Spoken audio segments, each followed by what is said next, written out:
Good morning. Please find your seats. We'll get going.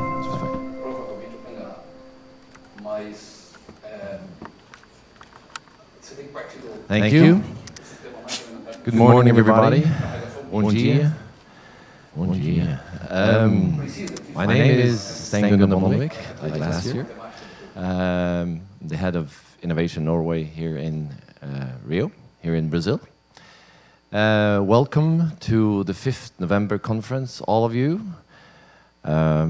It is the 5th November conference, but it's the second event in the very first Norwegian Brazilian Business and Science Week that we are very proud of, that we have gotten this together this year.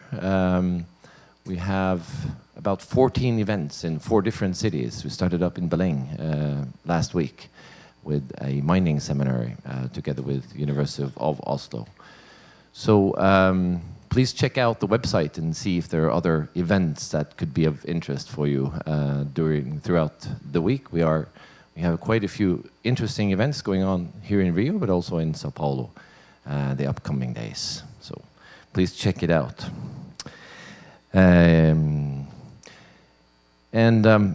I'll also have to say that I know that many of you are here for maybe the second or the third or the fourth or the fifth time, and good to see you all, and also a warm welcome to the new people that are here. I'm particularly happy to see people here in the time of automation and digitization. It's always good to see real flesh, which brings me to the poem by Jon Hehn called Cutting Edge. Let's make that a start to this session.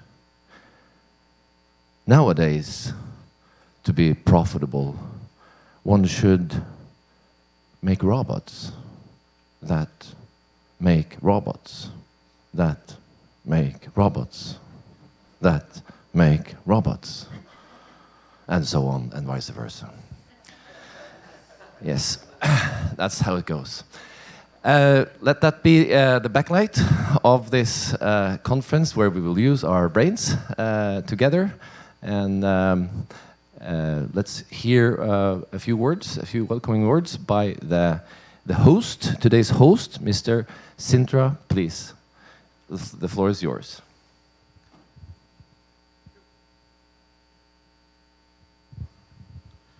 Well, good morning to everyone. I see some old friends here. I would like to welcome here to this the second time we are having this meeting here. The first message is sorry for that. It was the president calling, but I mean this is a little bit irrelevant. I mean. But for those who doesn't, I think the first issue, should I say that? I mean, don't use a jacket. This is Rio, it's too hot. This is a research institution. So we have some time to, don't choose it. I mean, it's not necessary. But let me say a few words about CBPF. CBPF, we are now almost at the verge of becoming 70 years old, which is very old by Brazilian standards. CBPF was founded on the success of a Brazilian physicist who discovered the pion. Probably most of you have never heard about the pion, but I hope that perhaps in the near future one will use some of the consequences of the pion for searching for oil. I mean, looking at muons and things like that. But that was a very important discovery in the physics, which actually made a big revolution. You stopped doing research only using cosmic rays and went to do research in accelerators. So This was 1947. Lattes, he was associated to a group in Bristol, in the UK. But they took some pictures of cosmic rays in the Pyrenees in Spain, but then, I think it was on the French side. It's never very obvious which side it is.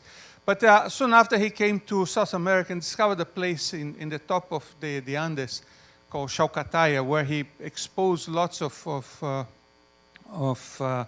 emotion, which was sort of a film for that.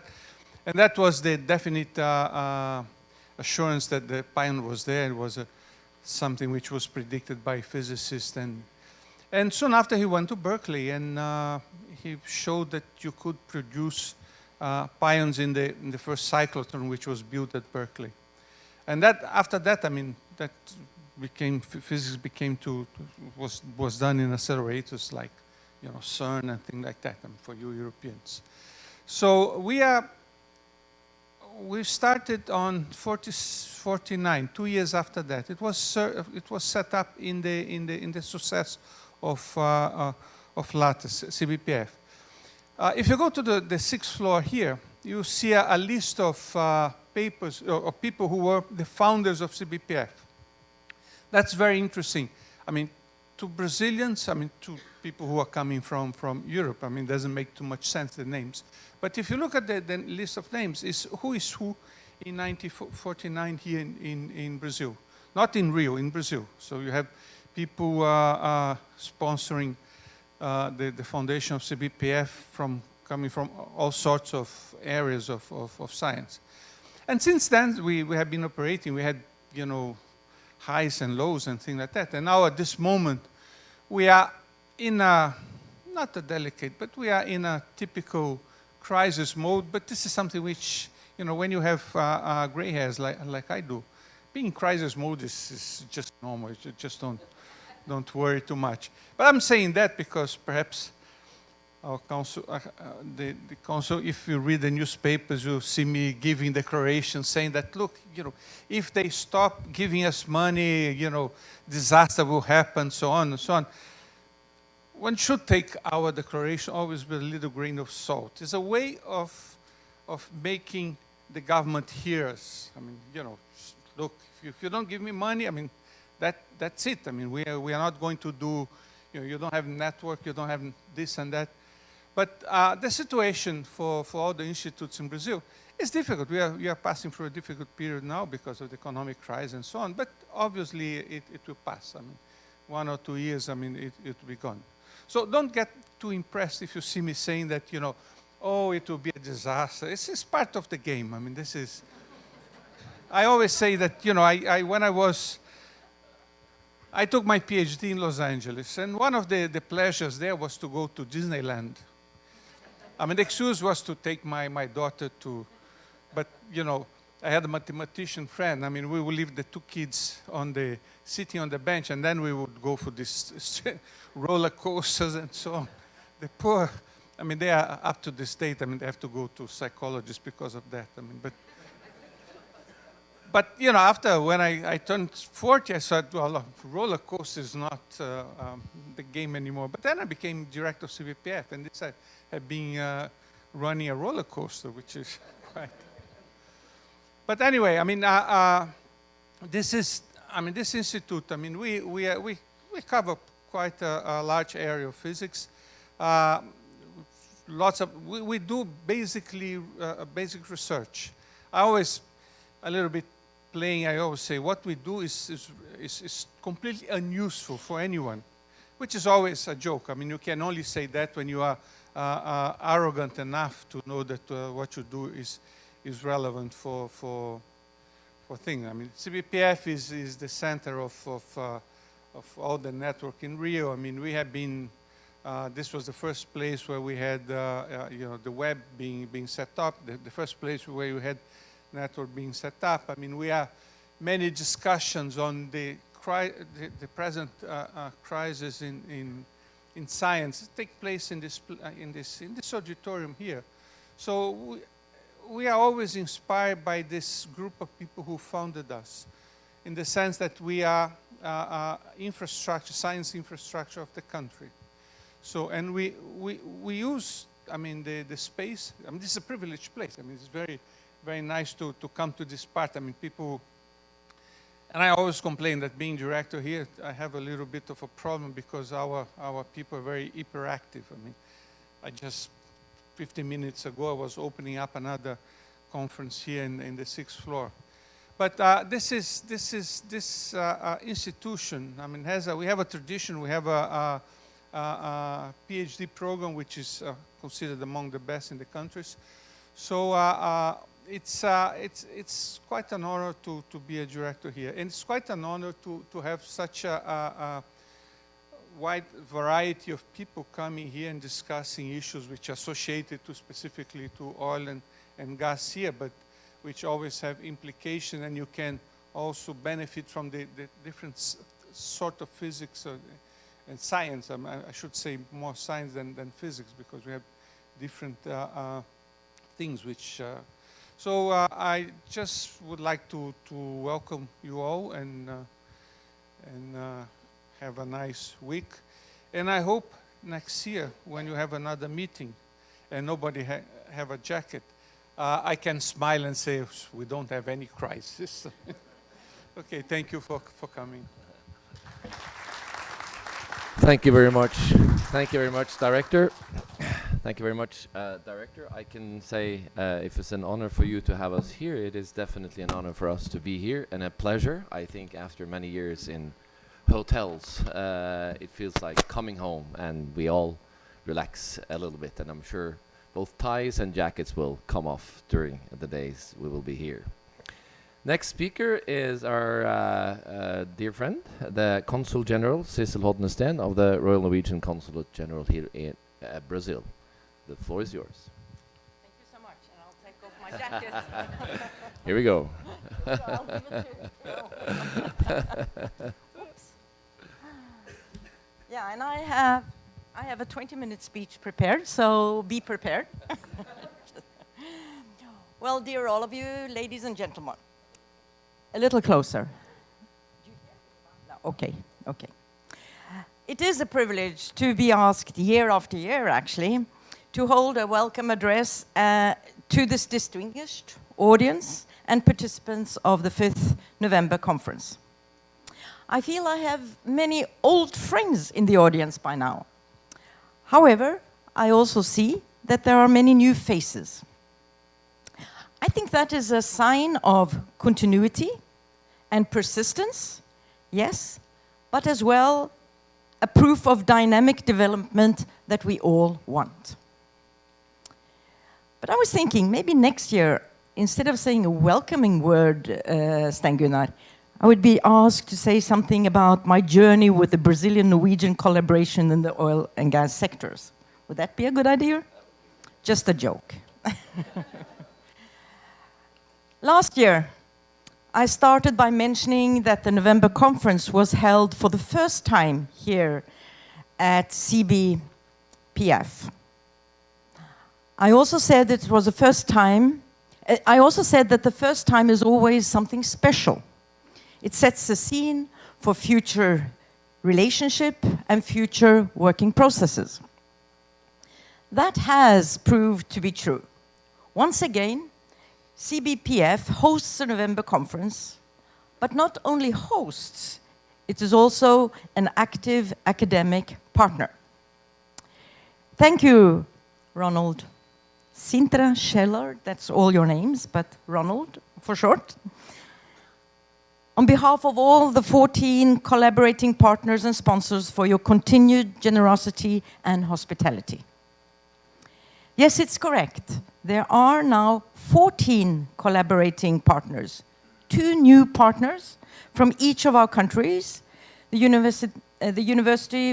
Federal University of Fluminense and the State University of Rio de Janeiro from Brazil, and from Norway, the universities of Bergen and Stavanger.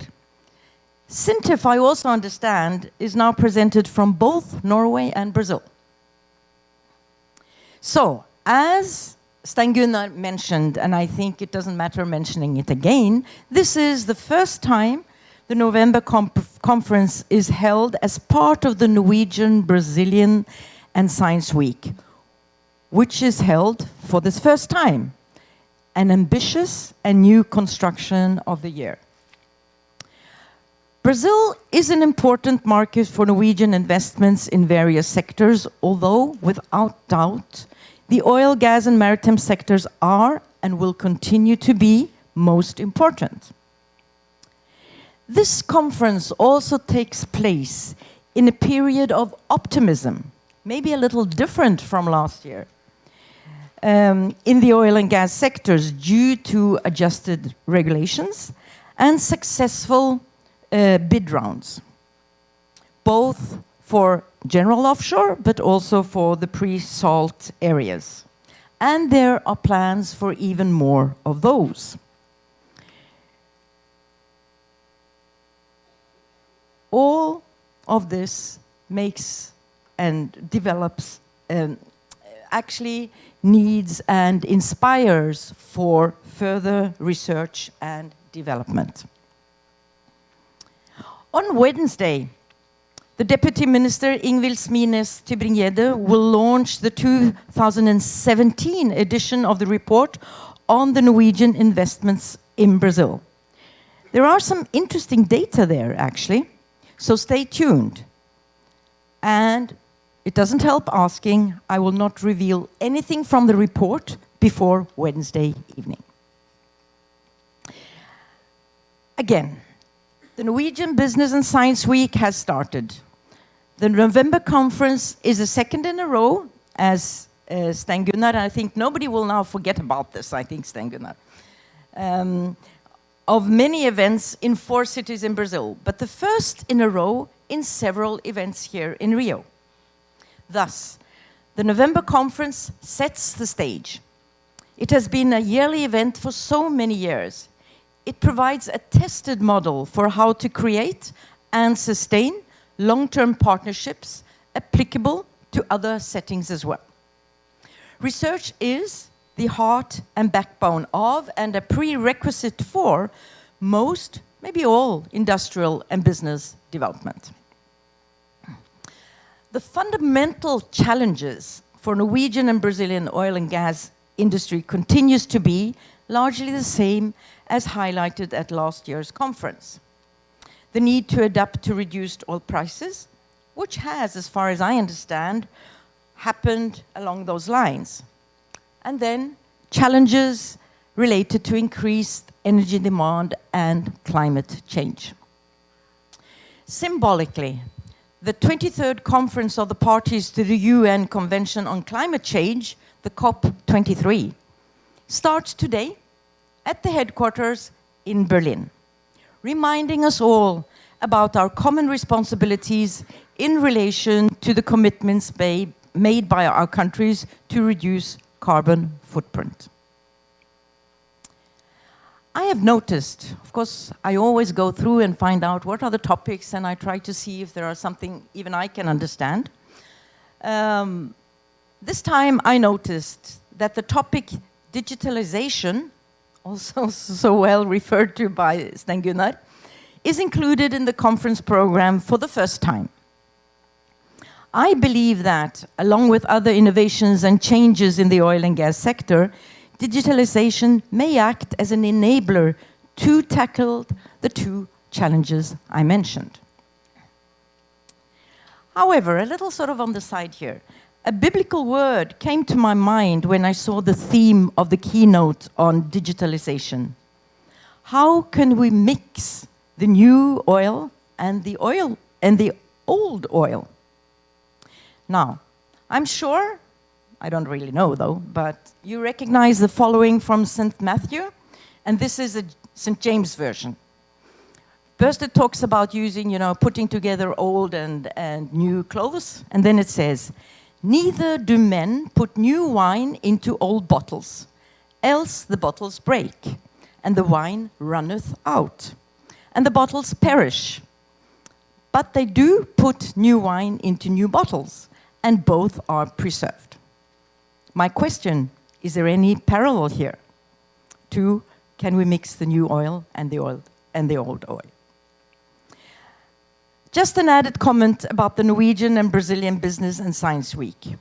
We think that by bringing together people, sectors, and resources during a short period creates visibility and attention that serve to strengthen the cooperation between both our countries.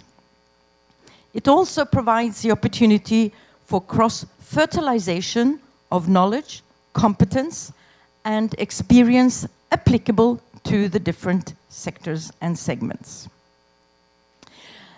The seminars and activities in Rio focus on different aspects of energy, and rightly so.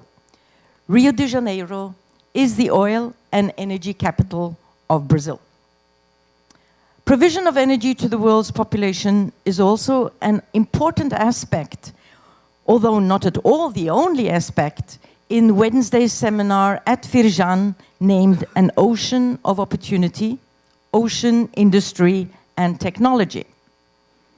Norway has a long, actually one of the longest coastlines in the world, and is one of the world's leading ocean economies. Likewise, Brazil has a long coastline. Its economy does, however, not depend as much on the ocean, but is still an important source for income for the Brazilian population and for the Brazilian economy. And it is worth noting that the three ministers covering three different areas actually signed the new Norwegian government's ocean strategy. The Minister of Trade and Trade and Industry, the Ministry of Fisheries, as well as the Minister of Petroleum and Energy. The Deputy Minister of Oil and Energy represents the whole of government when she opens the seminar, The Ocean of Opportunities. Oil and gas continues to be an important part of our ocean economy.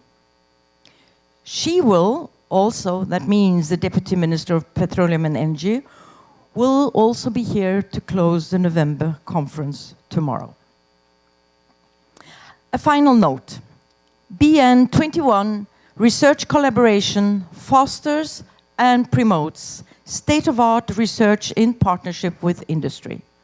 Furthermore, it aims at generating student exchange and exchange of academic staff. It is happening.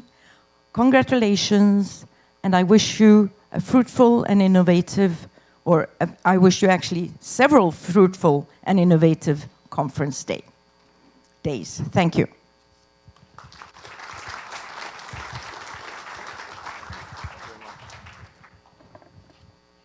Thank you very much, Consul General. Actually, having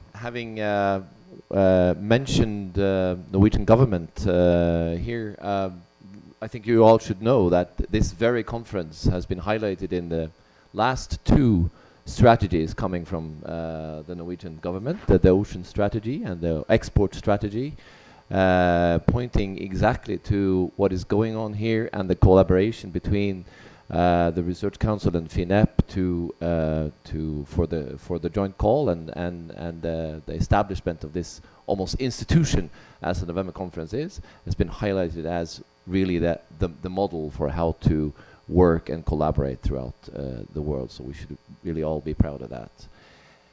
Next speaker up is Professor Morten Dahl, Dean of the University of Oslo. Welcome.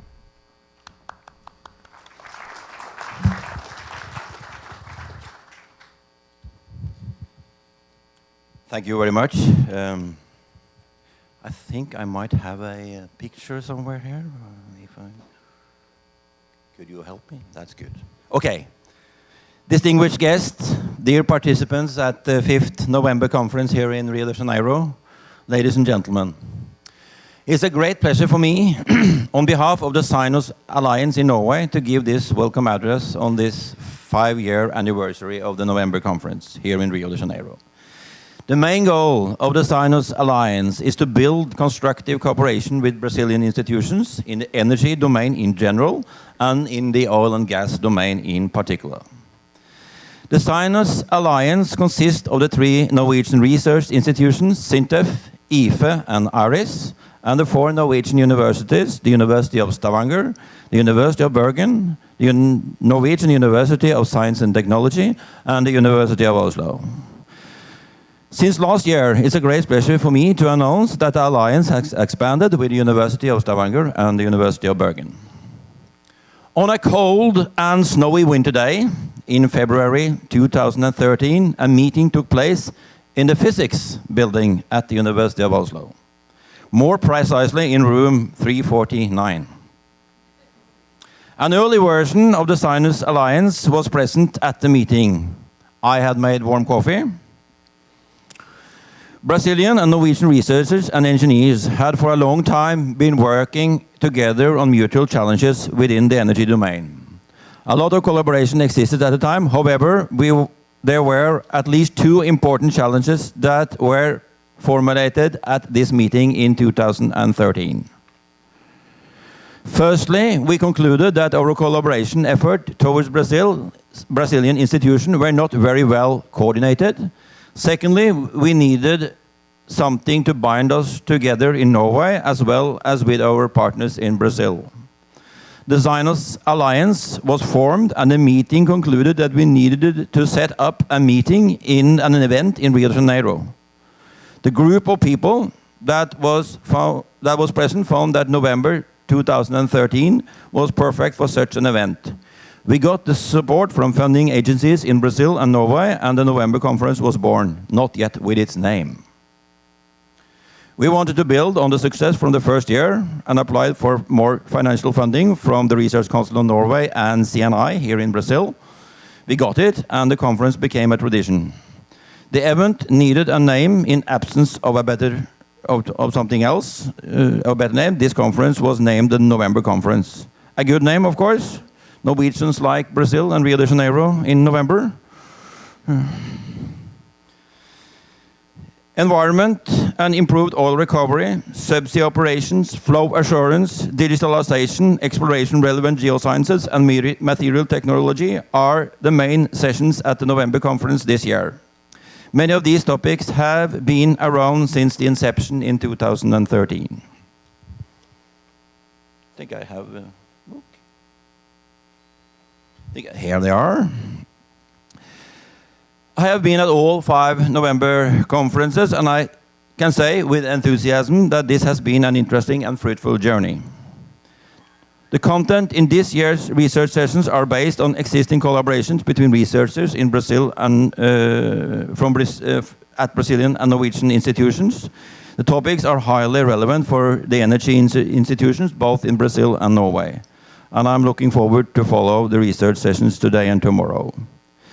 In addition to fostering and promoting more state-of-the-art research and development, competence building and student exchange are also an important part of the pictures. Norway and Brazil have had extensive interaction for almost 2 decades. In the beginning, our mutual interest was about bacalhau and coffee. Today, we collaborate in a wide range of scientific disciplines and industrial areas. On the industrial side, the cooperation has been and is particularly strong within the oil and gas domain and maritime sector. We also see a growing cooperation within renewable energy. The Norwegian oil company announced last week that they will invest in a solar energy power plant in northern Brazil. Reforestation in the Amazon is also an area where academia and industry in our 2 countries work closely together. I will use the opportunity to thank our Brazilian research partners for your valuable contributions since the inception of the conference. This is conference number 5. However, we are looking further ahead. Together with our Brazilian partners shown on the screen behind me, the Sinus Alliance has applied for support for another 3 years. If we obtain the support, which is my sincere hope, the November conference will continue. Moreover, thematic workshops and joint courses for students will be organized both in Brazil and Norway if we succeed. It is, of course, my biased opinion that we have had submitted a very good application to the Norwegian funding agencies CO and the Research Council of Norway. I am therefore realistic optimist with respect to the outcome of the evaluation process of this proposal. We will know the result of the evaluation by the end of 2017. Hence, I'm looking forward to attending the November conference also next year. This event could not have taken place without extensive support, both financially and organizationally, from authorities in Brazil and Norway. My thanks to CNI, FINEP, the Ministry of Science, Technology, Innovation and Communication in Brazil, BN21, Innovation Norway, the Research Council of Norway, the Norwegian Ministry of Petroleum and Energy, and of course, the Norwegian Consulate General here in Rio de Janeiro for supporting and organizing the conference. Finally, I will use the opportunity to thank Centro Brasileiro de Pesquisas Físicas for the second year for hosting this conference in these premises here in Rio de Janeiro. Whilst I'm right here in a physics area, it's natural to end my introduction with a quote from a well-known physicist, the one and only Albert Einstein. He has said something like this: the important thing is not to stop questioning. Curiosity has its own reason for existing. And I would like to add, research is organized curiosity. Thank you very much for your attention.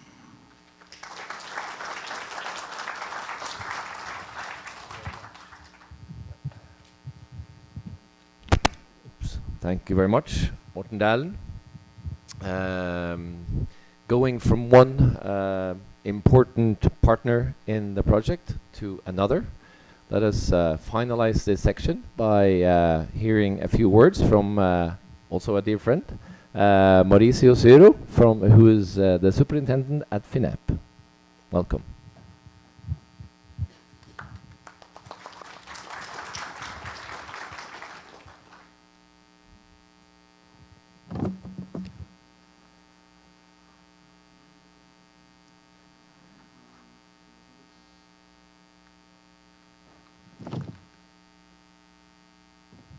Well, good morning to everyone. We are proud to be here since the beginning in this November conference. It's so much time that now I need glasses to read. But FINEP integrates the BN21 task force since 2012. Since then, we went on 3 missions to Norway, 2014, 2015, 2017. We learned a lot this year. We were invited by the Ministry of Science, Technology, Innovations and Communications and the Ministry of Education of Brazil, and to show to talk a little bit about the first public call FINEP launched with RCN. Few days ago, we became membership of GOT initiative, invited by Jostein of ours since the beginning of this partnership with Norway, and IEA initiative that's important to oil and gas that discuss the development of collaborative actions to import innovative issues, doing collaborative projects, and Brazil became a member. And it's an honor to have FINEP representing Brazil in this initiative. And besides, after FINEP association, we had the news that Brazil became a member of IEA too. So it was quite a good news. The November conference became a Brazilian and Norwegian meeting place, important meeting place, where companies, research institutions, and government meet and try to join their competence, their knowledge to develop projects.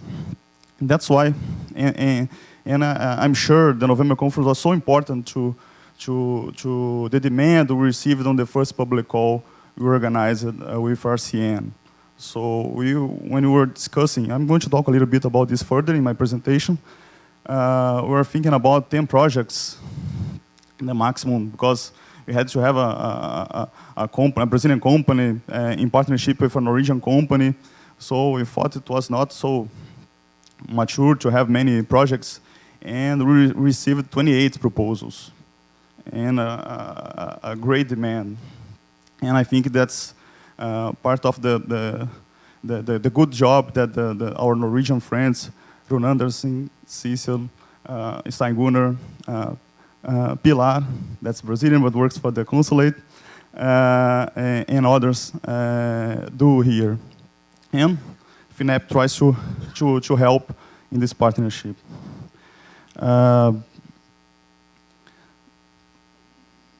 Well, we have a second public call, FINEP RCN, that's ready. We wish a lot to launch it. We're only waiting for the MCTIC approval. And I think it's going to come, as I told to our Norwegian friends, we are Brazilians and we never give up. So we are going to launch it.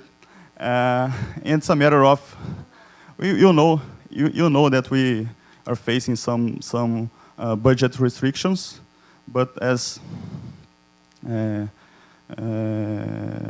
was said before here, it's going to be over, and we are going to continue. And the second public call is directed to the research institutions. Okay, so it's going to be nice to see how is going to be the demand, and I think we are going to be great too, as it was for companies. Brazilian and Norwegian partnerships has been increasing a lot in several sectors. That's why it's possible to organize a Norwegian Brazilian Business and Science Week, and it's going beyond the oil and gas sector and maritime. We see, if you look at the 14 workshops that are happening at this Science Week, there is aquaculture, renewable energy, Amazon biodiversity, and etc. At this time, right now, we are having another seminar in Rio de Janeiro at FINEP's offices, that's linked to decommissioning, a so relevant topic to Brazilian oil industry. So I wish you a very nice conference, and I wish that next year on the 6th, because we are going to continue this forever, we are going to be talking about the institutions that were approved in the second public call we are going to launch together. Thank you.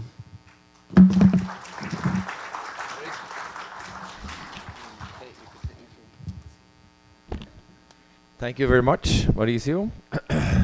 We will, and I can assure you that the partnership with FINEP is highly appreciated. Like I mentioned, it is mentioned in every government strategy in Norway, and is also highly appreciated by the people in this room. Now we're going proceeding in the program to hear a few people speak on the institutional perspectives before we go on to hear a few words on the industrial perspectives. First, to guide us through the institutional perspectives, I would like to call to the floor, Maurice is already here, I would like to call to the floor Rune Andersen. He is the Counselor, Science and Technology to Brazil from Norway. He is also my colleague. He works half for Innovation Norway and half for the Research Council of Norway. And I think we can add another title. He is probably also the Managing Director of the November Conference, something like that.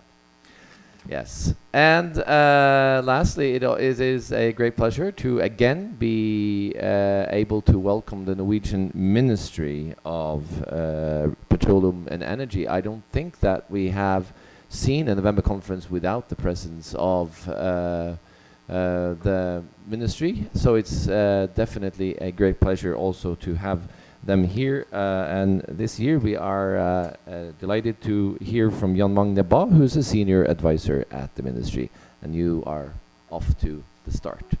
Welcome.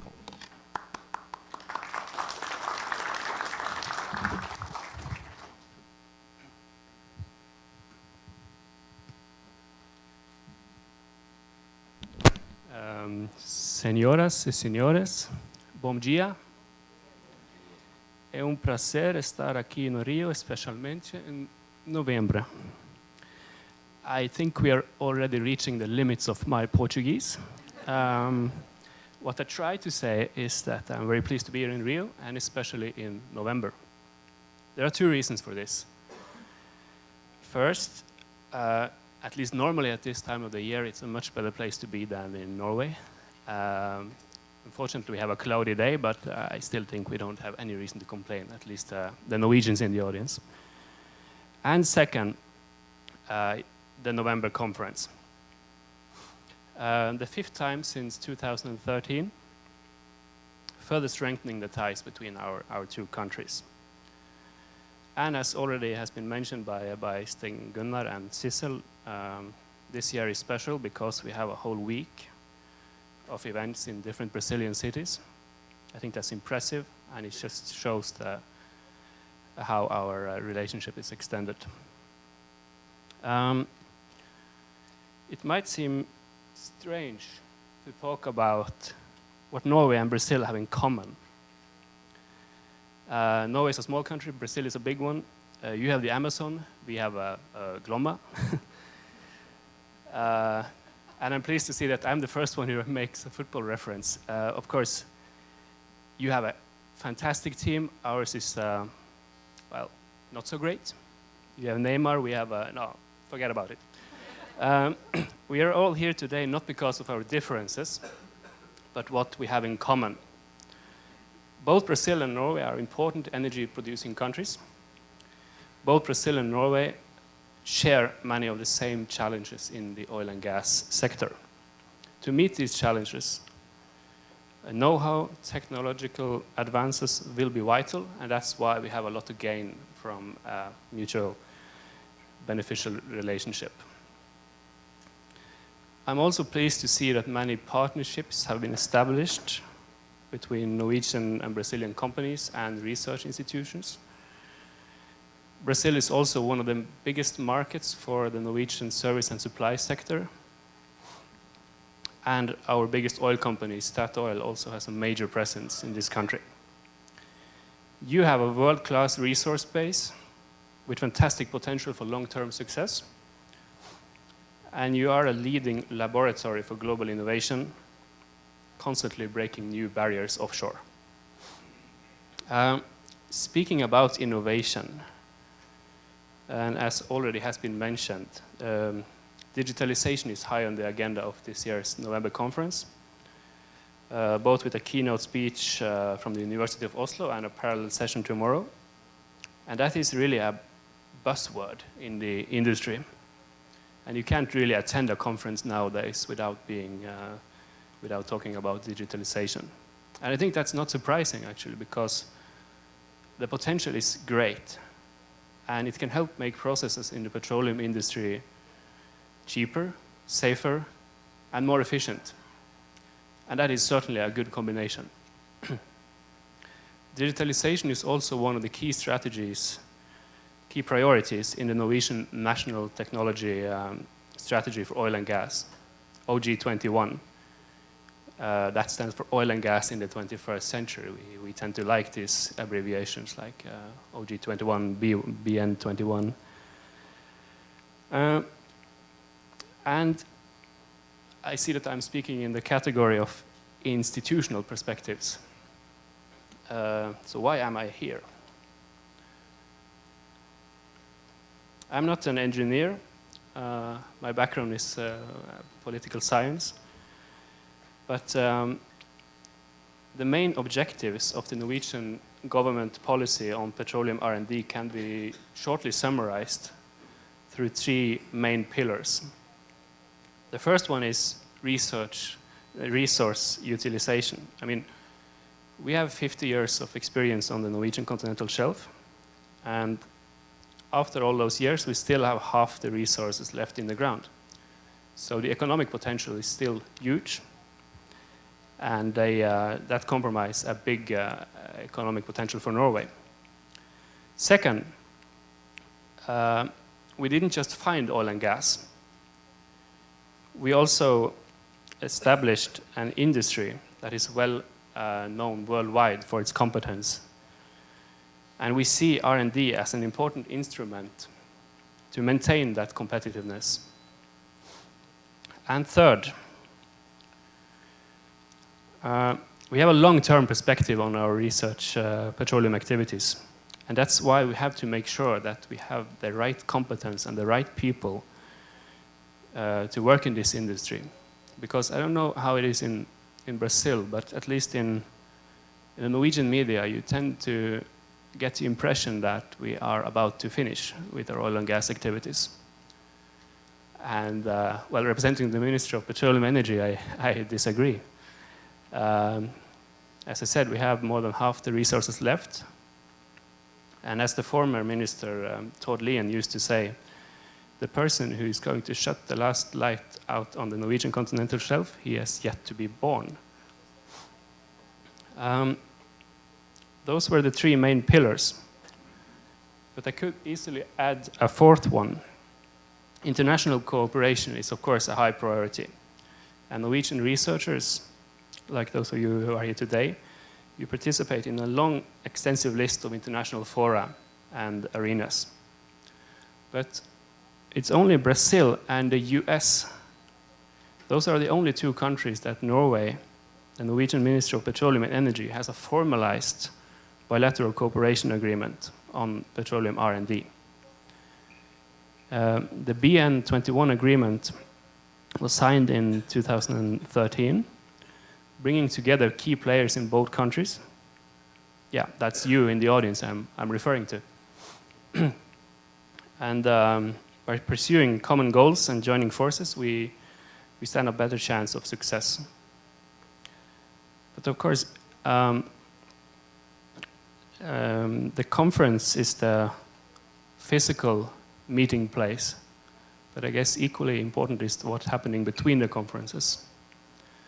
But as Stein Gunnar mentioned, I think it's very nice that we have a physical meeting place as well in the age of communications and digitalizations, that we actually get to meet and get familiar.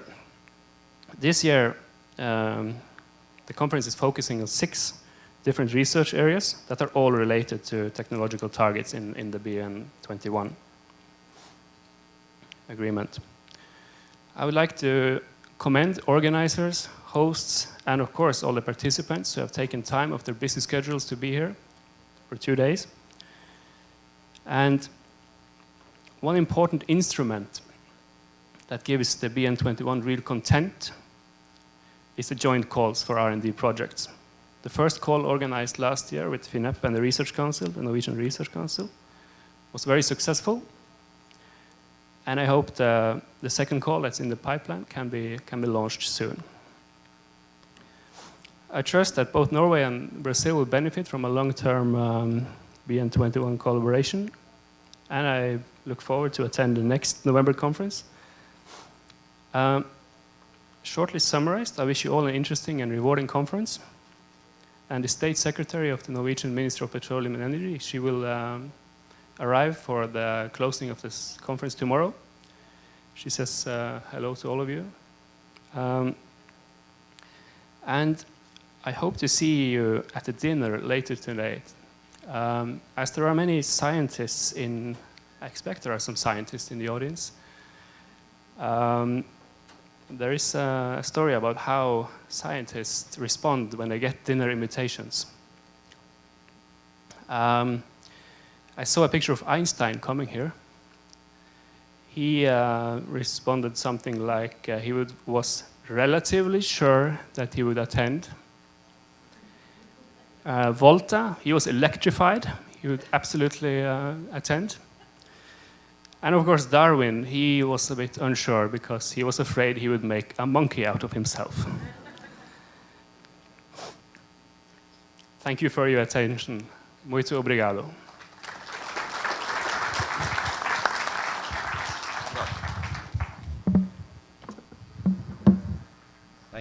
Thank you very much, Jan Magne. And I'm pleased to welcome again Mauricio for now the institutional perspectives.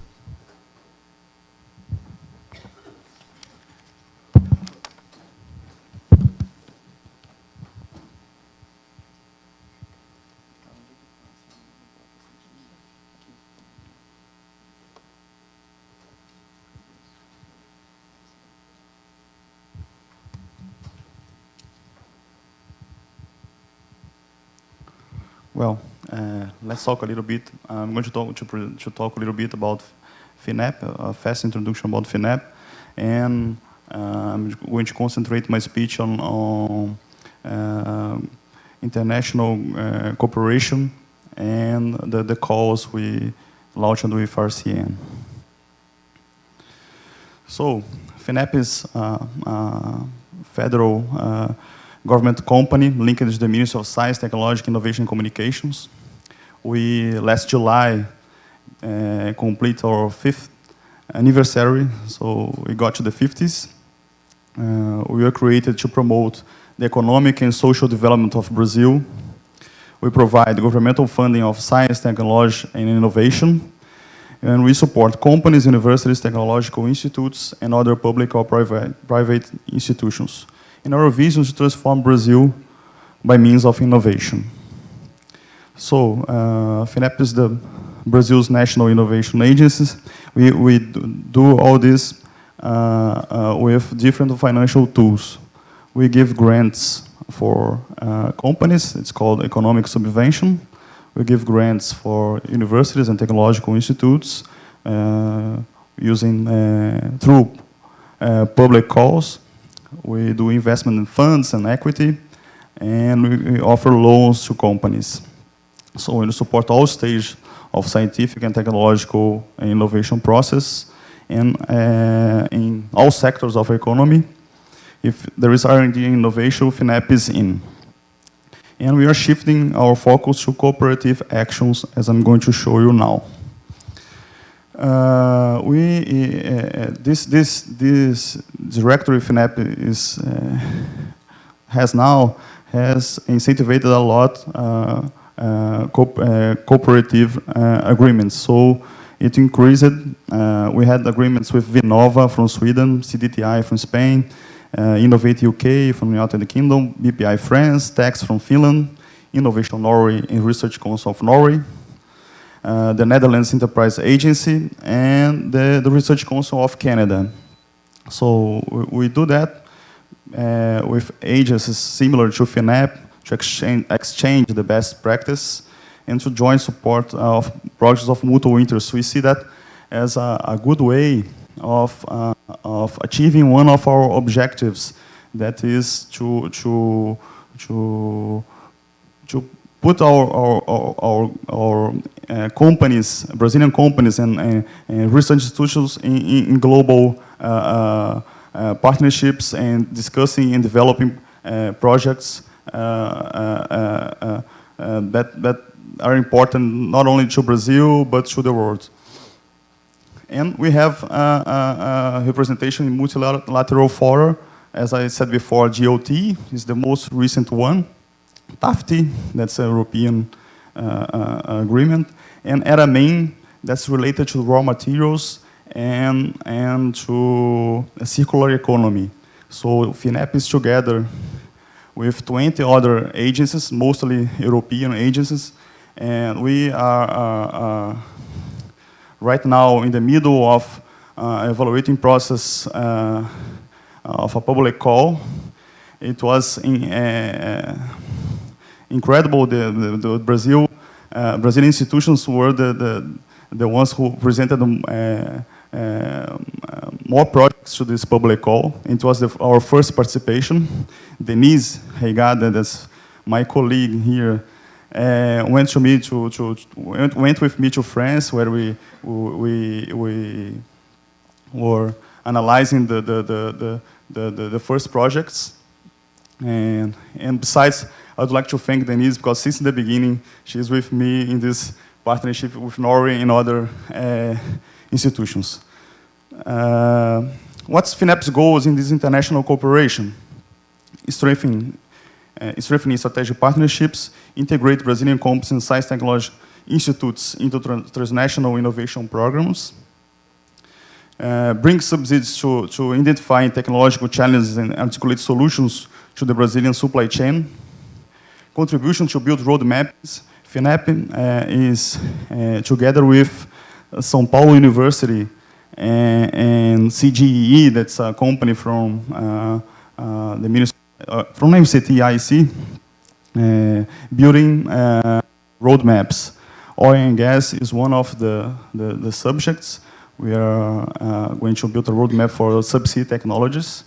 And the Industry 4.0, another subject. We selected 8 subjects, and we started this exercise that will be very important for us to direct our new actions and our funding.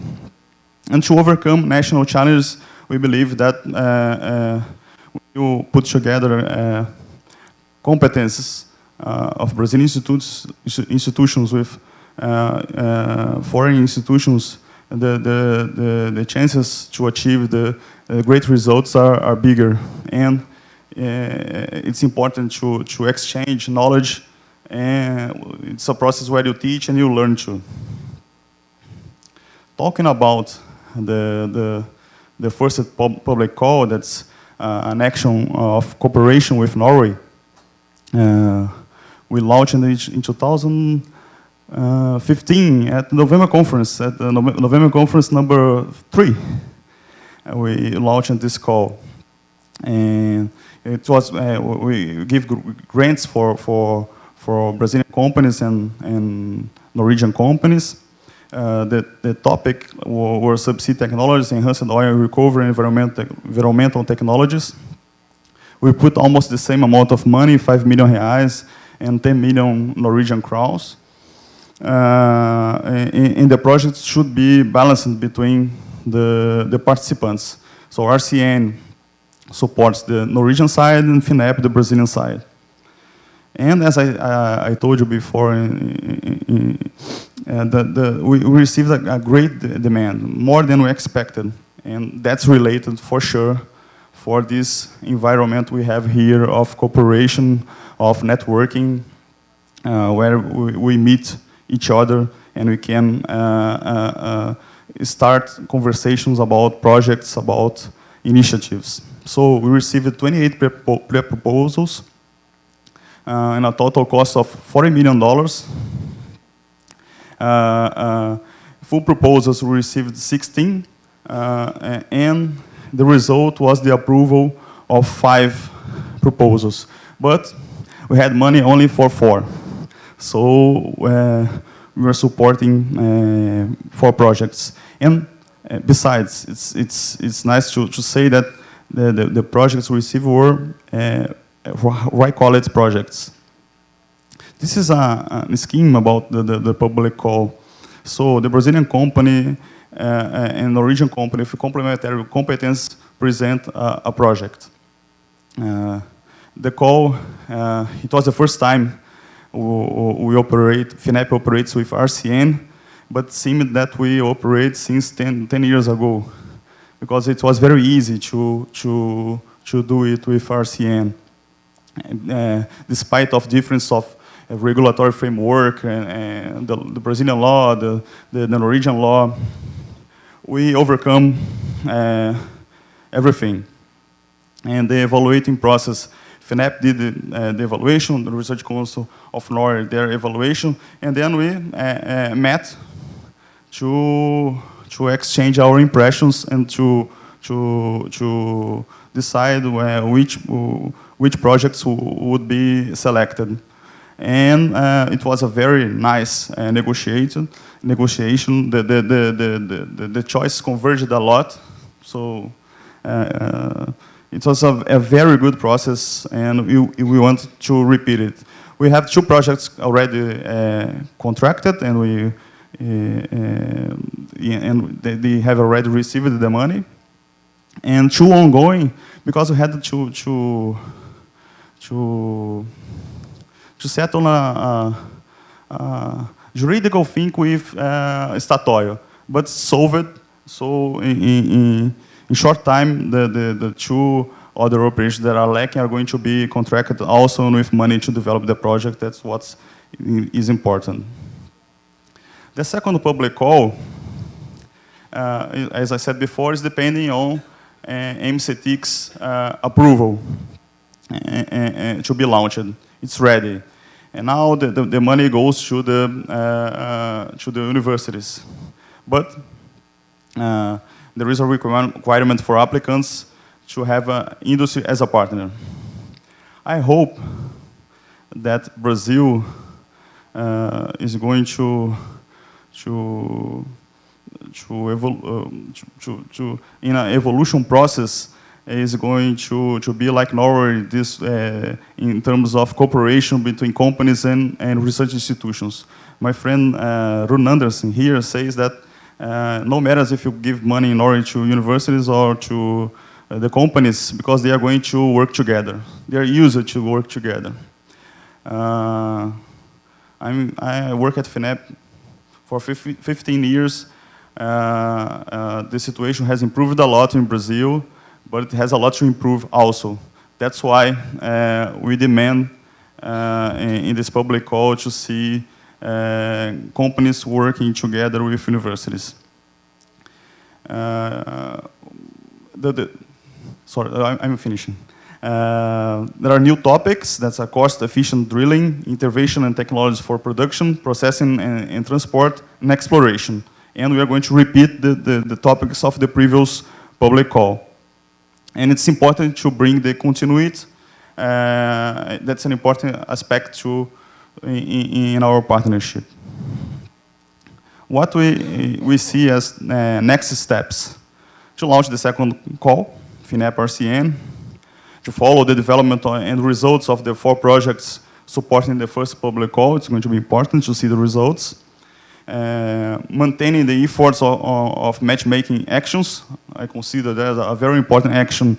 November conference, a very important action of matchmaking. The November conference number 6, keep Norwegian and Brazilian Business and Science Week. That's nice because we are discussing other areas, other subjects, strengthening our partnership besides oil and gas. And cluster cooperation. That's something that when I went to Norway, I saw it was fantastic. They have programs to support clusters, and I think we have to learn and to launch an initiative, an action of building a cluster here in Brazil, cooperating with a cluster in Norway. Okay? So, tusen takk. Thank you very much. Thank you very much. Thank you very much, Mauricio. Nice words. And last up on the institutional side is Rune Andersen, Science and Technology Counselor.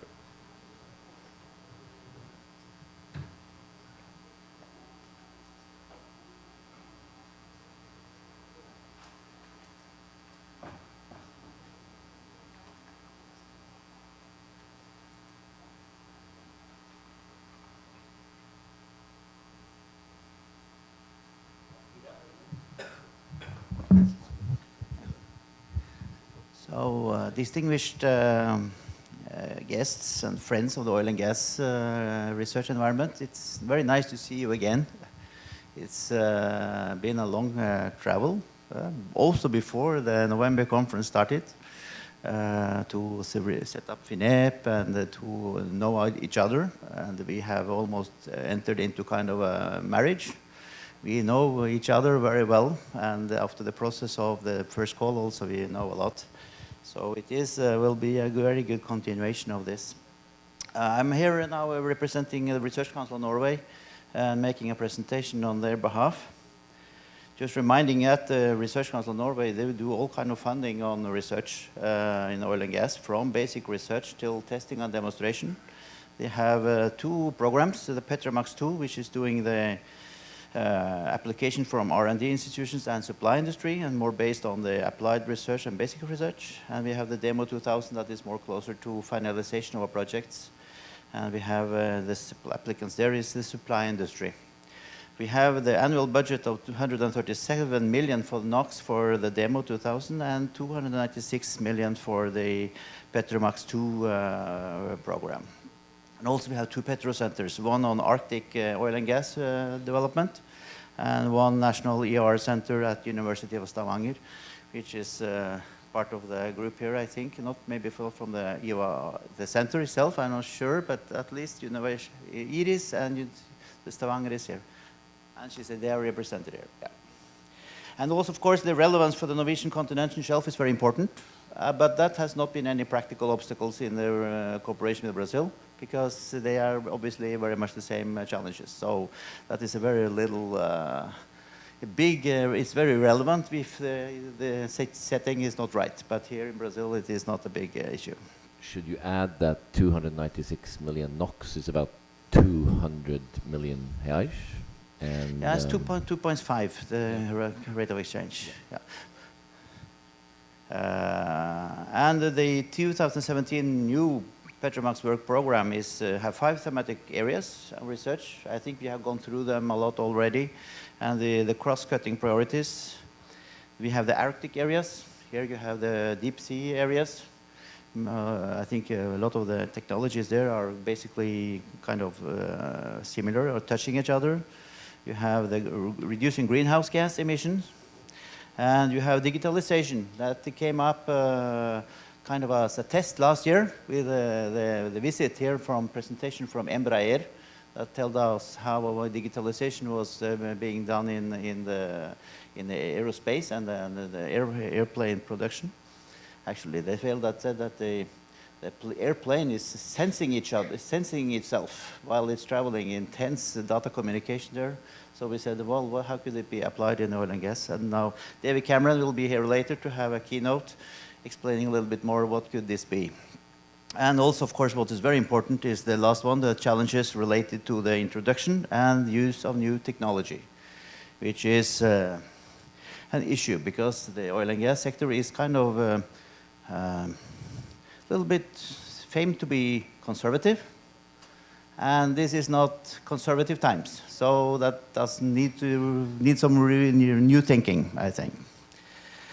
So the Petromax 2 main issue is to have work R&D institutions, universities, and service companies, the industry, supply industry working together by funding and by support from the oil companies, and also some funding from the oil companies that merge this together in a very creative, innovative product or R&D development.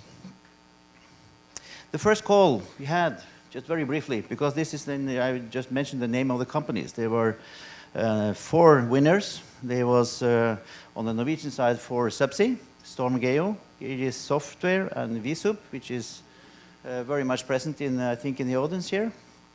And we have the Brazilian applicants. To name them is Inoceano, Climatempo, and then Engineering, Simulation, and Software, Scientific Software Data, the ESSS, and Easy Subsea.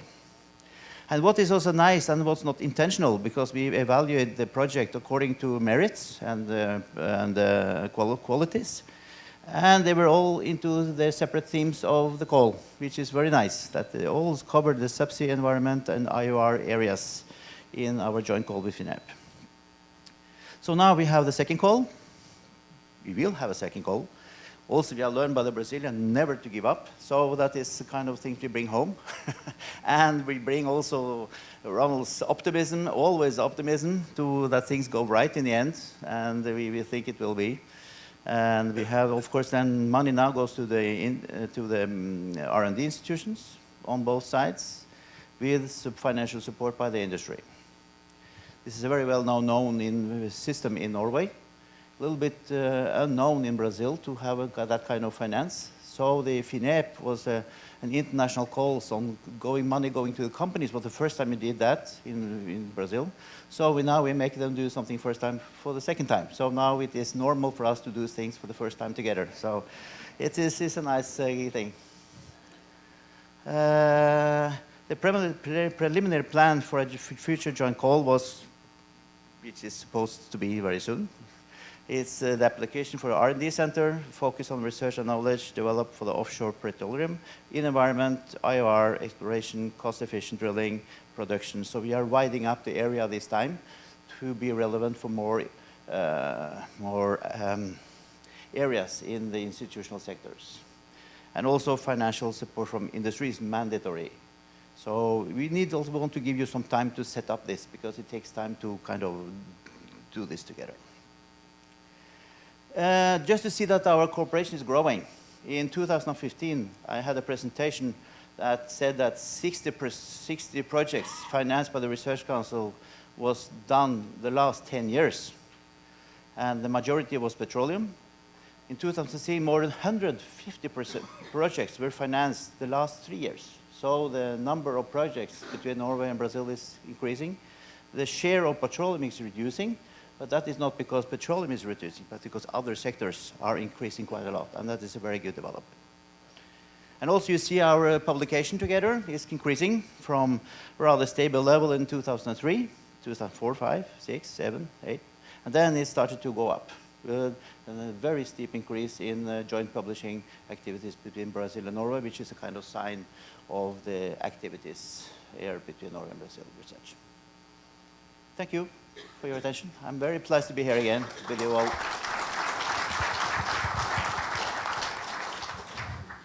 Thank you very much, Rune. Very embarrassing to, in front of a such an audience with so many distinguished scientific heads, to make a calculation error. 296 NOx is of course not 200 million, it's 120. Sorry about that, I divided by 1.5 instead of 2.5. So whenever you see a number in NOx here, you can divide it by 2.5 and do it yourself, okay? Then it's probably going to be right. Thank you, Rune.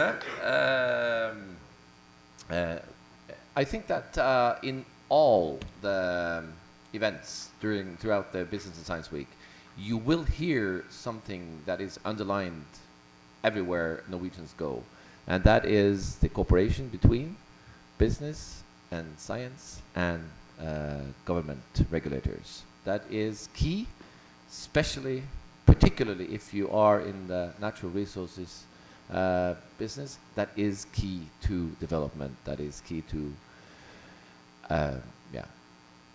everything we have seen in Norway throughout the years is really, you can be traced back to a very good and close collaboration between those entities. So we believe very strongly in that, and that's why it's so important for us now to have not just the institutional perspective and the governmental perspective, but also the industrial perspective, and that we sit in the same room and listen to each other. I'm happy to announce and to invite to the floor Andrea Ashoa from Statoil Research Center, please. To Ricardo Ramos from SENPIS, Petrobras Research Center.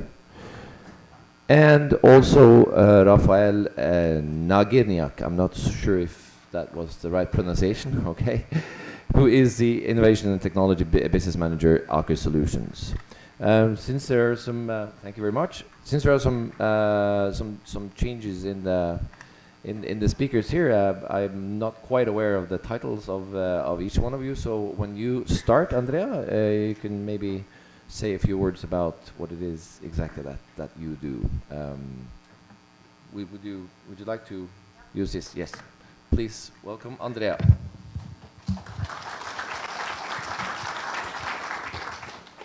I have a presentation here, so. Yeah, my name is Andrea Ashoa. I'm technology leader of RTCR, the Research and Technology Center Rio, and I'm replacing Fabiano Lobato today. That's why you didn't know my. Yeah. So I have to. Here it is.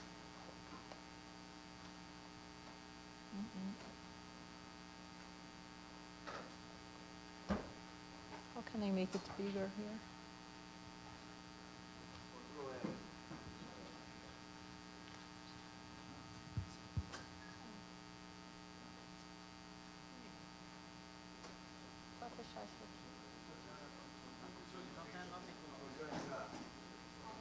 No, thank you. Full screen. I need the.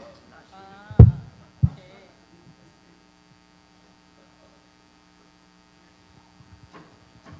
So, starting my presentation, good morning for everybody. Yeah, okay. Okay.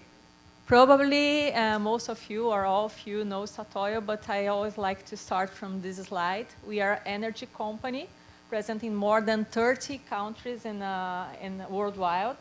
And Statoil was founded in 1972, and we have around 20,500 employees, and we produce around 2.1 million barrels per day in oil. So our values are caring, collaborative, courageous, and open. And this is the way we do our business and how we work. And yeah, since 2014, mid-2014, 2015, with the oil price drop, the whole industry faced a trend, a change trend. And with Statoil was not different, and with that we reviewed the way we were organized, our values, and our corporate strategy and our technology strategy. And I will talk a little bit about that for you. So this is the new corporate strategy that was launched in the beginning of this year, February 2017, where Statoil has a strategy to shape the future of energy.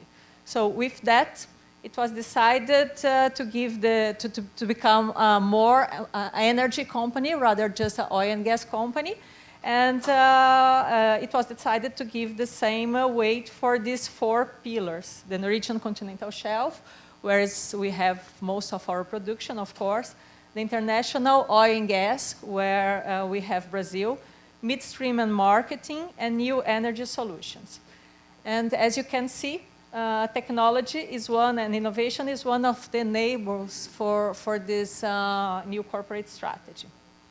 With that, we launched the new technology strategy of Statoil, with the main difference from the former one is that in the former one we were more focused in a technology-oriented approach.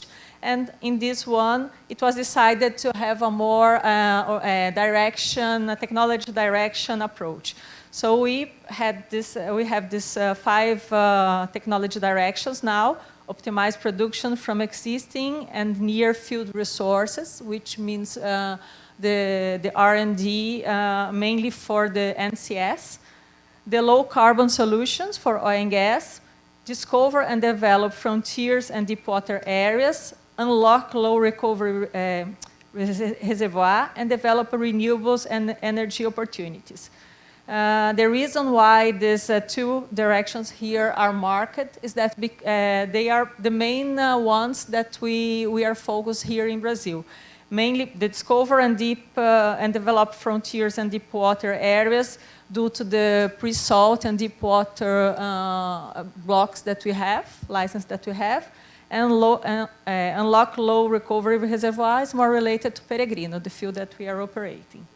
So all these directions, they have these 3 pillars: innovation, cross-disciplinary solutions, and digitalization. As I said, we are not focused more in the technology-oriented. We are more focused on direction. So these 5 directions, they are interconnected, and also they are cross-disciplinary, and digitalization, yes. Where we are international company, as you know. So here is just a glance for you to know where Statoil is. And in blue, you can see where we are operating fields.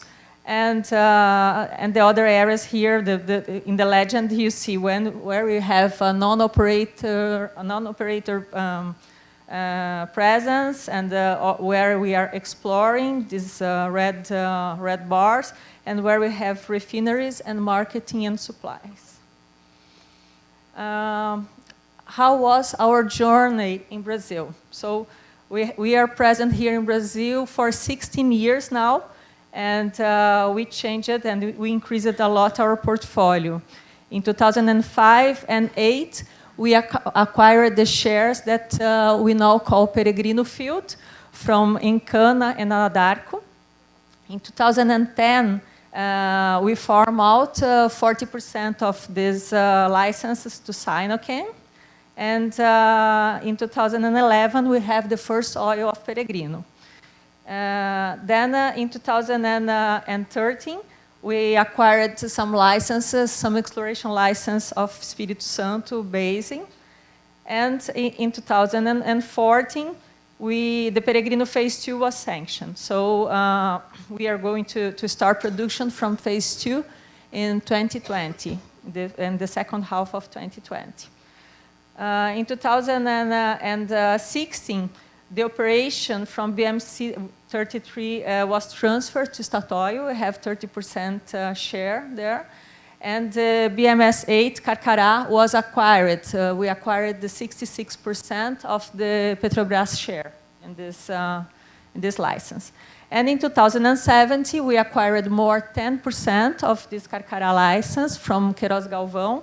And we also won the North Carcará area on the second pre-salt bid round.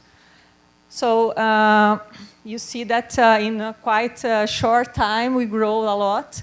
And we have the intention to be here for a long term. So this is a summary of our current portfolio. As I said, the Peregrino, we are producing around 8,000 barrels per day in the Peregrino main, with 60% share operating. And with Phase 2, we intend to add around 60,000 barrels per day from 2020. We are operating the pre-salt, the 3 pre-salt blocks, Carcará, with 76%. And this new acreage of the North Carcará that we just acquired with 40%. And the BMC 33 with 35%. The perspective that we have is that the production will start in the mid-2020s. So not sure exactly when.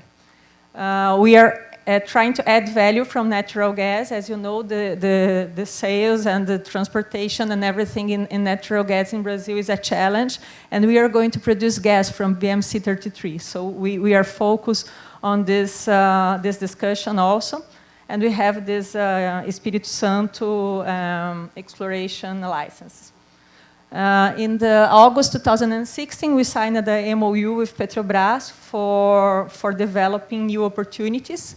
The heads of this agreement was signed on the Q3 of this year. And some news, and I don't know when the definition will come for this MOU. I didn't say in the timeline, but we acquired 40% of a solar new energy in Apodi asset, is in Rio Grande do Norte. Is the first solar investment that Statoil has. So we have 40% share of this asset. So no doubt that we are here and we have a lot of challenges to face. So when it comes to research and technology, we have presence in Norway, Canada, USA, and Brazil. In Norway, of course, is the most of our activities where we develop and deliver projects for the whole value chain. In Canada, we are more focused in heavy oil and deep water. In USA, in complex reservoir. And in Brazil, we are looking for solving the Brazil challenges. Of course, we are a small team here, and we collaborate a lot with our partners and with our external partners, of course, and also with the team in Norway, with the researchers of Statoil Norway. In Brazil, we call the R&D group RTCR, as I said in the beginning, Research Technology Center Rio. And we have the focus on these 3 areas. It is aligned with the Statoil technology strategy. And in subsea, our main clients are the deep water fields. We are looking for subsea production systems, risers and pipelines, automation and digitalization, seawater treatment and injection, and compact separation. In IOR, our main and short-term client is Peregrino, and we are focused in polymer studies and artificial lift. Of course, we have some discussions on carbonate reservoir also and other IOR solutions, but the main focus are in these 2 first ones. And in exploration, our main focus are also in carbonate reservoir. We are focusing more in reservoir characterization for now, sorry. I would like to bring you to discuss with you some challenges that we are facing, mainly in the field that we are producing now, Peregrino. In Norway, we have quite a lot of experience in IOR. Our fields there have an average of 50% recovery factor, and we have the ambition to reach 60% recovery factor. Peregrino is a heavy oil, 14 API with high density and viscosity, and we have less than 20% recovery factor. So we are bringing a lot of experience to try to solve these issues. These are the technologies that Statoil decided to bring from this kit, as we call it, the IOR toolkit, to increase the recovery factor here in Brazil. As I said, our team, our RTCR group, is more focused in polymer injection and ESPs. We had this polymer pilot sanctioned and commissioned this year, and we are going to, is the first offshore polymer injection pilot from Statoil, and we are very proud to have it in Brazil, and we believe that is a unique opportunity for us and for our technology partners here in Brazil to take advantage for the real data and results to discuss new projects and so on. The injection will start in December or January, depending on the production conditions. And we already are starting new projects around this and to provide information for this polymer pilot and planning other ones to develop projects with the data that we acquired from that. Another collaboration example that I would like to bring for you is the ANP award. Is a good example of collaboration that we have. This year, Statoil, together with UFRJ and Petrobras, won this award in the category of using the 1% R&D resources in a project with academia, with UFRJ. So we developed this robot that's able to monitor and inspection for these unmanned and remote platforms. So this is the team in the day of the award. So we are very proud to reach this with such a small group as we have here in Brazil. And my last slide, some expectations that we have for collaborating. In this forum, I think it's important to discuss this international collaboration. As I said, even inside Statoil, we collaborate a lot with our researchers in Norway in order to be able to deliver on these challenges, and with the partners in Brazil. And we believe that using this complementary competence, we can reach results in a faster way, and we can also help to develop the competence down here for future demands. We are looking for business-oriented projects that enable commercial solutions and low-carbon solutions. And yes, and to be collaborative for knowledge transfer and cost efficiency. That's it. Thank you very much, Andrea. Just for you to, those who would like to raise questions, there will be a Q&A session after, towards the end, before lunch, headed by Rune Andersen, and there will be a possibility to ask questions to all the speakers that have been taking the stage. So in that respect, we just head on, and Ricardo Ramos, welcome from Sempis.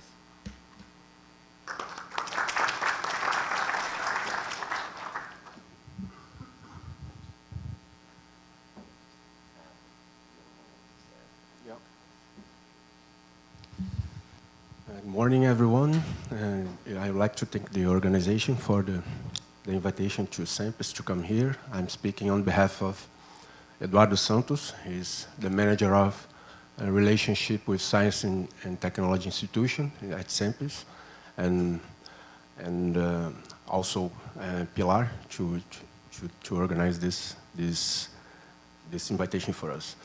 So it's just a disclaimer. It's because we will show here some numbers and forecasts, so that if some of that don't realize, won't happen in the future, you don't blame on me, okay? So this is our agenda for today.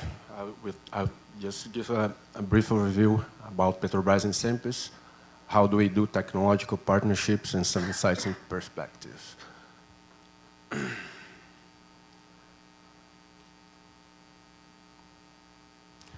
So our vision is to be an integrated energy company, and now we are focusing on oil and gas because of we had to do that. We had to reorganize as a oil and gas company because of our corporate debt. You know, everybody knows that we have one of the largest corporate debts in the world, and we have to face those challenges now by focusing on our business, on our core business. And the higher value that we have is our technical capability. So by using it, I hope we will be successful in the near future. So our value is always respecting life, people, environment, with ethics. We are a market-driven company, and we have to focus on results. And our business plan for the next 4 years is we will invest around $75 billion, we hope. And most of it will go to exploration and production, as you already know. But we have a large amount of investment also in downstream, as you can see, $12.4 billion.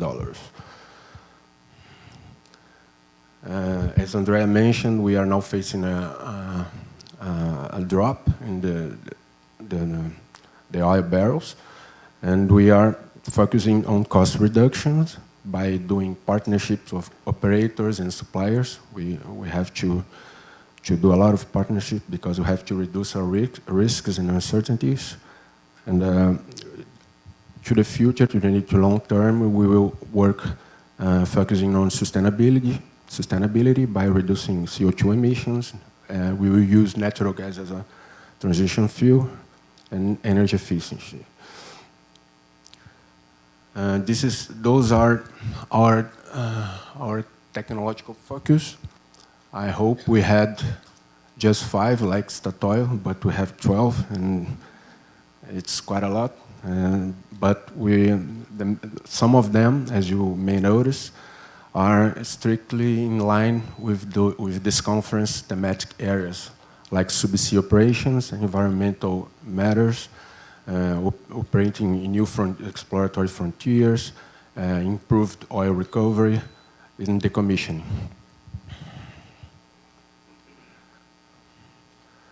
So some of you that are aware of Star Trek, and you see that we want to go where no one has gone before, but I would change it to we have already gone where no one has gone before. So this is why we are global leaders in subsea operations, and in deep water especially, and pre-salt oil production. And now we achieved this year 2.5 million barrels of equivalent oil per day. And at pre-salt, it was around 1.7 million barrels per day. So pre-salt represents now 60% of our domestic production.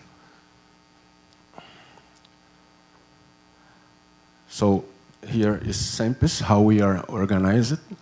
We had a restructuring last year, and now we are organized in 4 R&D: general management, the general manager department, and 2 support departments. We do almost the same thing as we did before, but we are now more smaller in terms of organizational chart. But one substantial change is that basic engineering is not more at Sempis. Now it's working on our headquarters. We are around 1,300 employees, collaborators. more than 250 masters, and around 200 doctors. This is how we were at the beginning, and now this is how we are working. So we had a big expansion in 2010, and those numbers are here for you to see. 300,000 square meters, more than 200 laboratories, and 8,000 equipments. Our investments in R&D, this picture is good to see because it will guarantee samples existence for the long term. And as you may notice, it's quite the same picture as we saw in our business plan. So exploration and production requires most of our R&D investments. It was our last 3 years investment, so around $2.3 billion. Compared to other oil companies, we are the fourth in relative terms, as you may see, 0.6% of our revenue. And I don't know how the Chinese invest so much money, but they are always on the ahead of everybody.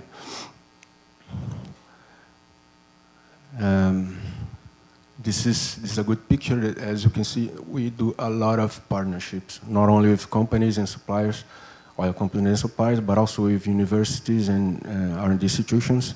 Norway is one of our biggest partners when it comes to R&D. And we built more than 270 laboratories since 2009, investing in universities. Some of them have representatives here. And now it represents 2 times the built area of samples in laboratories of our external partners.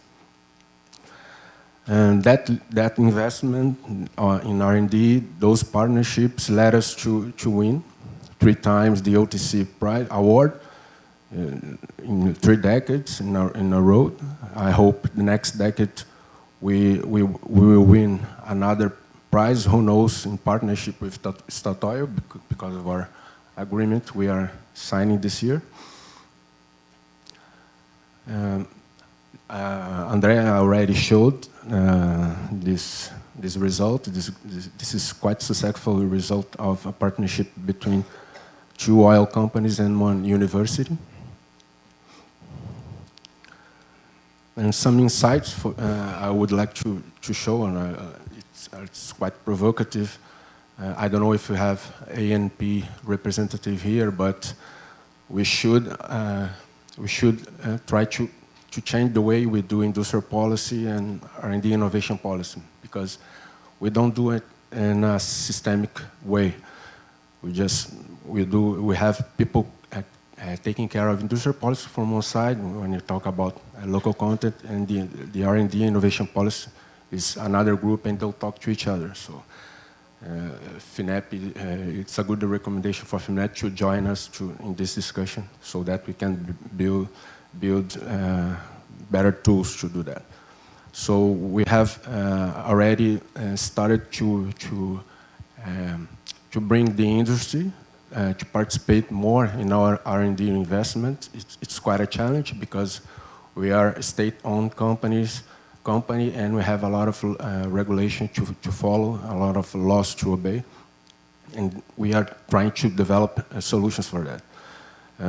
We have now more players in our industry in Brazil. We saw the results of our last two bids, but we are facing now a problem because our R&D institutions are lacking resource. Because a researcher has a restriction of time he can put in a project, and we are now trying to solve that also. It's also a challenge for us. And some initiatives I would like to mention. We have a heads of agreement in development with Statoil to recover mature fields production. We are discussing some initiatives with FINEP. Mauricio is here representing FINEP to launch some public calls, for medium-sized suppliers. We are in the preliminary stage still. We're talking with SEBRAE. We are in an advanced stage of negotiation. We will do public calls directed to small companies. It's quite a challenge for Petrobras also to achieve, to do partnerships with small companies because of our restricted requirements to enter to pass for our qualification to be a supplier for Petrobras. And we are also talking with FAPESP in order to participate in the Engineering Research Center program. We did not define the thematic areas. It is under discussion in Petrobras, in Samples. So this is my presentation, and thank you. Thank you very much. Thank you very much, Ricardo. Brings us to the last speaker of this section, Rafael Naginiak, Innovation Technology and Business Manager, Aker Solutions. Welcome.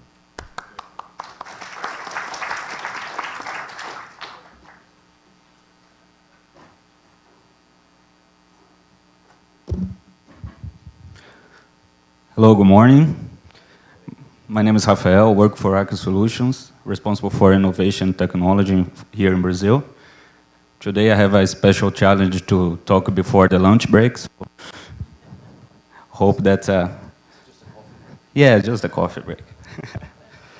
So for those who are not aware of Aker Solutions, we are a company that have 5 years of experience, have about 13 employees around the world in 20 countries and 50 locations. And our vision is to create solutions to unlock energy safely and sustainable for future generations. So expertise comes from several fields. Here in Brazil, we must know by our subsea production systems, especially our Christmas trees manifolds that we support for the press-out. And also we are strong now in MMO, maintenance modification operations, with the recent acquisition of CSE. It's a company that well known here in Brazil for services. And another life cycle services, workover systems, field planning, feasibility, concept studies. And also we are one of the world's leading technology on carbon capture, utilization and storage. The technology trends that we started with some challenges from the market, so how to get it longer, how to get it deeper, colder, harsher. And then that built where we are today. And today we have a big change in the market in oil and gas. So the focus is on easy oil, try to be more effective, try to optimize the schedule, try to reduce the prices, try to get new materials, digital and data to support, and also to think about new business models to support our clients. And what we have for tomorrow, the future market trends that we see. We have to see that using IoT for sensing technologies and data acquisition, data analytics and applications to support our decisions, technology and a new offering for life of field services. So I have tools, new ways to do it, smart tools, value-driven solutions for remote, long distance and gas developments, and also low carbon footprint offering on carbon capture and also alternative energy. So when you get our focus areas as engineering, production systems, services, and alliances, we join that with our main focus parts that are HSE, reliability, reduce costs, get our performance, make new business models, and also be sustainable. It would support us to focus on 5 points that would be our technology focus. The first is gas and low carbon footprint. The other is technology for the life of field. differentiating system solutions, connecting products, and of course, the core competence for product enhancement. I will talk a little bit more on each one.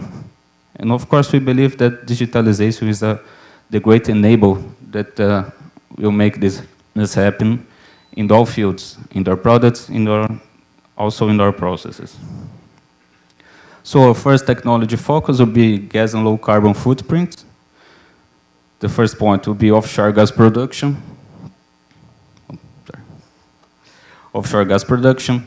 So CO2 compression, CO2 separation, and of course ways of enhance the gas value chain. Another point, the water and emissions management, could be carbon capture, CO2 separation, and also ways to treat the produced water, and alternative energy like wind power and also tidal energy. To illustrate that slide, we have this is the world's first subsea compression system in the world. It has been installed in the camp of Åsgard, in Norway. It has been now is 2 years in operation and has reduced about 50% of the emissions of CO2 and also supports on 306 million barrels of oil production. And now we are working on the second stage of this project is to have a system that is lighter and also is smaller than the first one. Another technology focus that we have is the life of field integrator. So the idea is to enable services, data acquisition and analysis.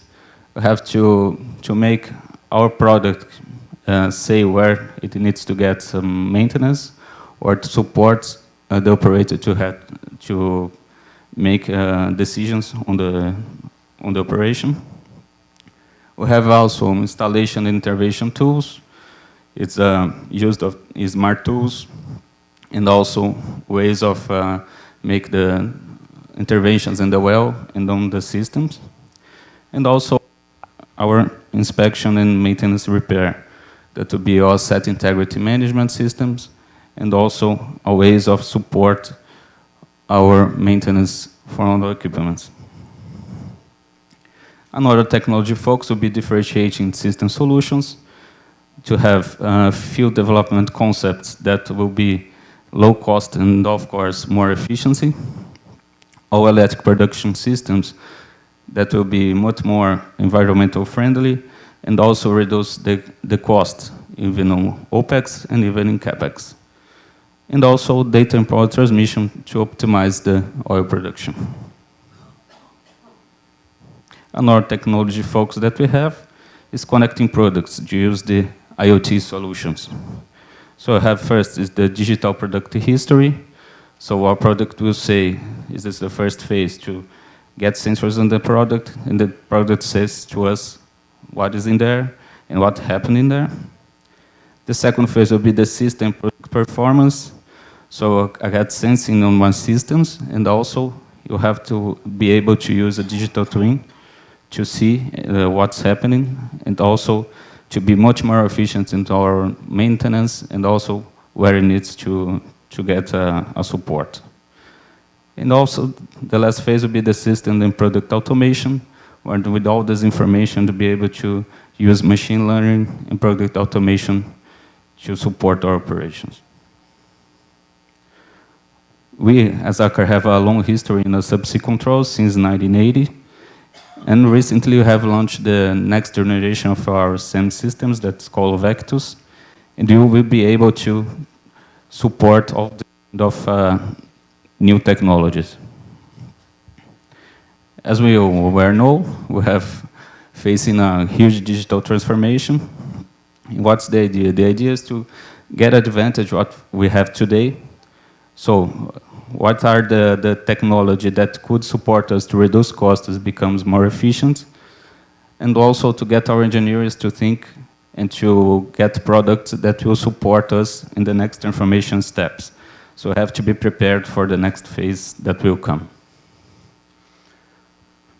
Regarding IoT technology, with the Vectus that is our hardware here, software developments and our field management system will be able to have digital operations.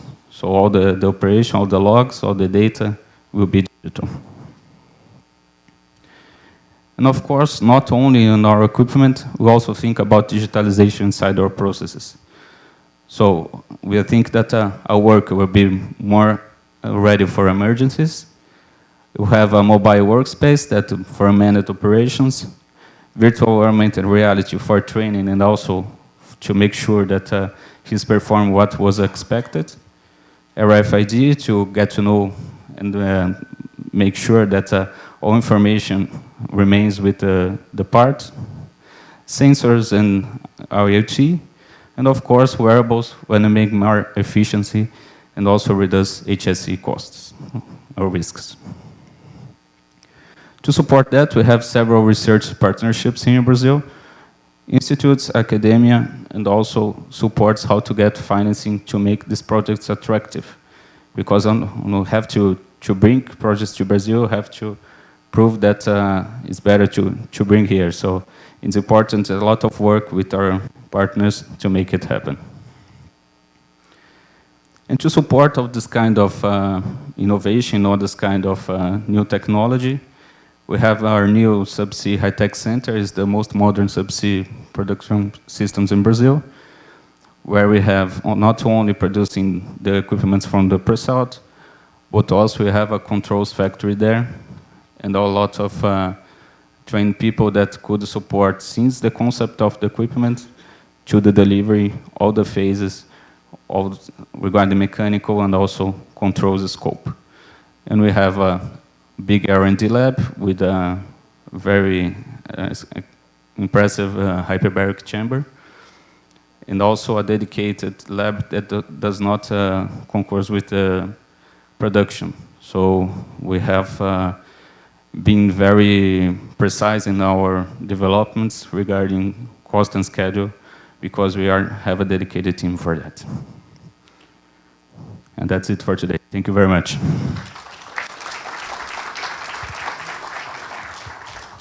Thank you very much, all three of you, Rafael. Now for the program, now this is how they look. They will be up here again for the question and answer session.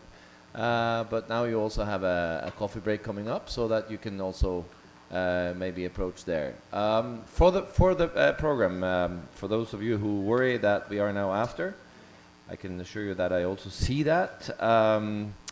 We will of course not do anything about the coffee break. I mean, having been drinking coffee for 175 years, we are now addicted, so the coffee break is a holy thing. We'll keep that a half an hour.